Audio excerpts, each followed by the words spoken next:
बिस्मिल्लाहिर्रहमानिर्रहीम।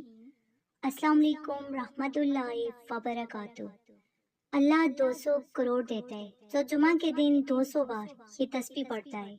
अल्लाह के वली कहते हैं, नाज़रीन, जो बंदा भी जुमा के दिन 200 बार ये तस्बीह पढ़ेगा, अल्लाह उसे लाखों नहीं करोड़ों देगा।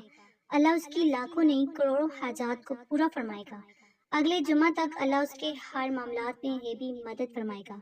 तो अगर आपकी कोई भी हाजत है, कोई भी मसला है, कोई भी परेशानी है, तो आप जुमा से जुमा इस तस्बीह को लाजमी पढ़ा करें।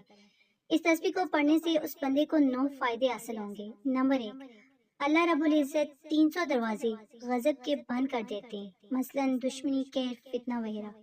नंबर 2, 300 दरवाजे रहमत के खोल देते हैं। नंबर 3, 300 दरवाजे रिस्क के बंद खोल देते हैं और अल्लाह ताला अपने गैब से उस बंदे को रिस्क पहुंचाते हैं। नंबर 4, बगैर मेहनत के अल्लाह पाक अपने इल्म से उसे इल्म देते हैं, अपने सब्र से और अपनी समझ से उसे समझ देते हैं। नंबर 5, 400 मरतबा कुरान पाक के ख़त्म करने का सवाब अता फरमाते हैं। नंबर 6, 50 साल के गुनाह माफ़ फरमा देते हैं।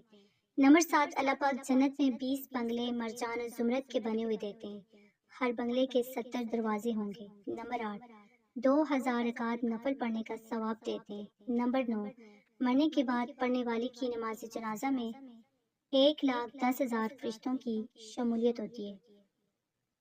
तो नाज़रीन, ये तस्बीह सूरह इखलास की है। जुमा के दिन सूरह इखलास 200 बार पढ़कर आप अल्लाह पाक से हज़ारों मांगेंगे तो अल्लाह आपको लाखों देगा। लाखों मांगेंगे तो अल्लाह आपको करोड़ों देगा। पूरा हफ्ता आपके घर में अल्लाह पाक गैब से रिस्क पहुंचाएंगे। जुमा के दिन इस सूरत को लाजमी पढ़ा करें। ये सूरत अल्लाह की महबूब सूरत है। इस सूरत की बरकत से अल्लाह पाक आपके घर में अपनी रहमतें बरकतें नाज़िल फरमाएंगे और आपके दिल की हाजात को पूरा फरमाएंगे और रिज़्क़ के बंद खजाने जो हैं आपके लिए खोल देंगे इंशाल्लाह। तो अगर आपको वीडियो अच्छी लगी, इसे आपने लाइक करना है, शेयर करना है और चैनल को सब्सक्राइब करना है। जज़ाकल्लाह।